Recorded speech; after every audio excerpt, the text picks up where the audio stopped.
Every civilization rises, grows, breaks down, and eventually fades. That's the life cycle historian Arnold Toynbee laid out back in 1934, just as the British Empire was coming to grips with its shrinking global power. The idea stuck, not just with the West, but with leaders across the world. Even Russia's President Putin echoed it in late 2023, saying, "Someone develops, then fades away. New leaders appear." So the question today is it America's turn to fade? Can the US hold on to its global dominance? Or is it already slipping into decline, just another empire on the timeline of history? That answer depends not only on how Washington responds to pressure, but also on how strong the alternatives become. And the clearest, most organized alternative yet? BRICS.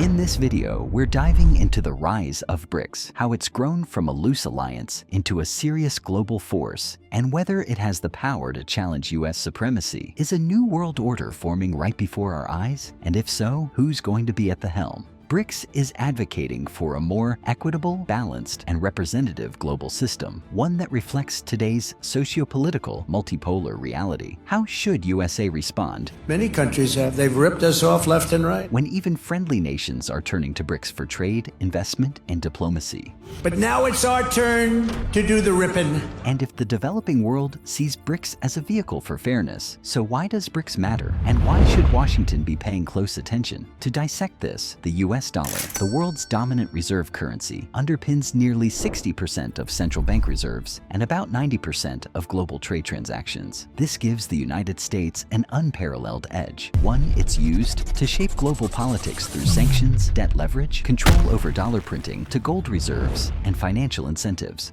What started as a loose acronym has evolved into a powerful intergovernmental force. BRICS, named after Brazil, Russia, India, China, and South Africa, came together formally in 2010, with roots tracing back to a 2009 summit in Russia. Born in the shadow of the global financial crisis, the group's original mission was to push for more influence in the IMF and World Bank, instead creating institutions parallel to them, such as the New Development Bank and Contingent Reserve Arrangement. But by 2024, BRICS had expanded its ambitions and its membership, now joined by Egypt, Ethiopia, Iran, Saudi Arabia, and the UAE. The bloc represents a vast chunk of the world's population, energy supply, and economic potential. Argentina was initially invited too, but opted out after a political shift under President Javier Milei.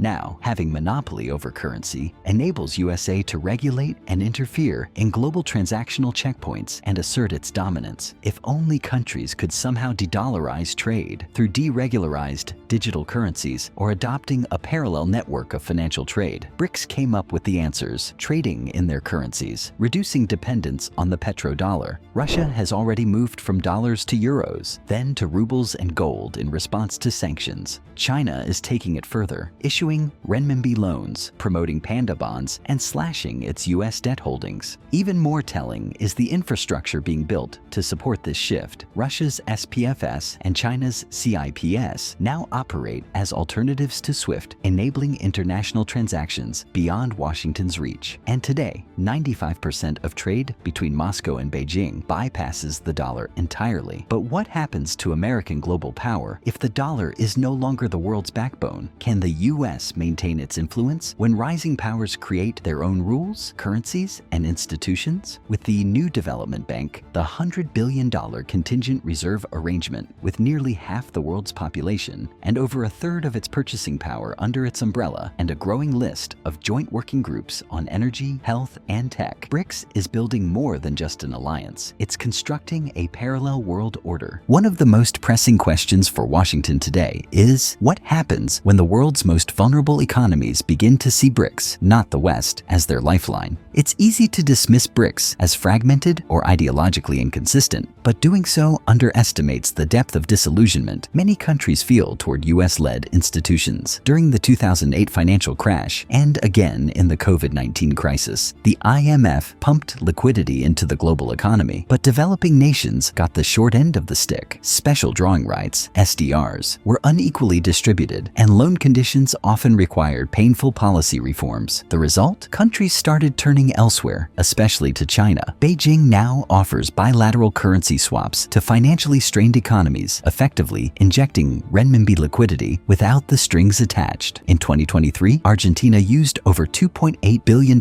worth of Chinese yuan to repay IMF debts. Around the same time, Saudi Arabia and China struck a similar currency deal. These swaps don't just stabilize struggling economies, they internationalize China's currency and quietly erode the dollar's monopoly. BRICS also exploits colonial-era resentment and the West's perceived hypocrisy. From South Africa to Niger, anti-colonial rhetoric resonates. China and Russia frame BRICS as a sanctuary for the global South, one that offers financial aid, energy deals, and infrastructure investments without political preconditions, taking united stands on issues like the Iranian nuclear deal, Gaza conflict, Afghanistan, and Syria. It's no coincidence that Russian flags were seen in Niamey after a coup in Niger, or that Putin and Xi both speak of BRICS as a post-colonial platform for justice and balance. So here's the real threat. BRICS is giving countries a way to opt out of the Western system, not just in rhetoric, but in currency, trade, and diplomacy. Whether seeking freedom from sanctions, development financing without IMF strings, or just more geopolitical breathing room, especially for oil-producing giants, Saudi Arab and UAE, can the United States shift from guarding an outdated world order to building a more inclusive one before BRICS fills the void? The rise of BRICS isn't just about creating flashy alternatives to Western institutions. It's about exposing the cracks in them. Especially after the tariff war, Trump has begun with the world in a feeble attempt to revive the local economy. BRICS' rapid expansion introduces serious logistical headaches. Its members often have conflicting agendas, and projects like a shared currency or a BRICS version of SWIFT are more theoretical than functional. But symbolic or not, the momentum behind these initiatives reflects a global appetite for multilateralism. Speaking of the IMF, it's time for reform. Developing nations are tired of opaque terms and unrealistic conditions. The US should push for smarter, more targeted lending, packages tied to goals that recipient countries actually proposed, not just externally imposed climate or governance targets.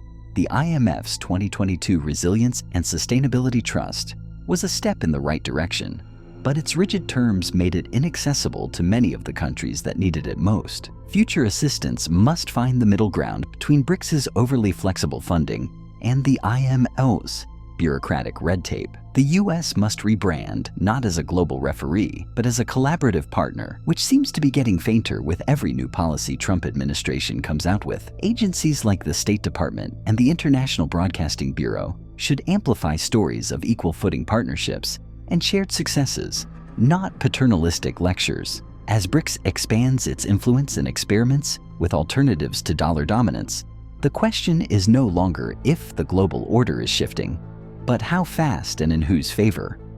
Will the United States adapt to a more multipolar world, or cling to a model that fewer and fewer countries are buying into? So here's what we would like to ask you. Can the US transition from a position of control to one of credibility? And most importantly, is American influence sustainable if it's built on exclusion rather than evolution? The rise of BRICS isn't just a threat, it's a mirror. The real challenge for Washington is not BRICS itself, but the growing global desire for alternatives. Whether the US chooses to reform or resist will define the next chapter of world order. Don't forget to like, share, and subscribe for more deep dives into global power shifts.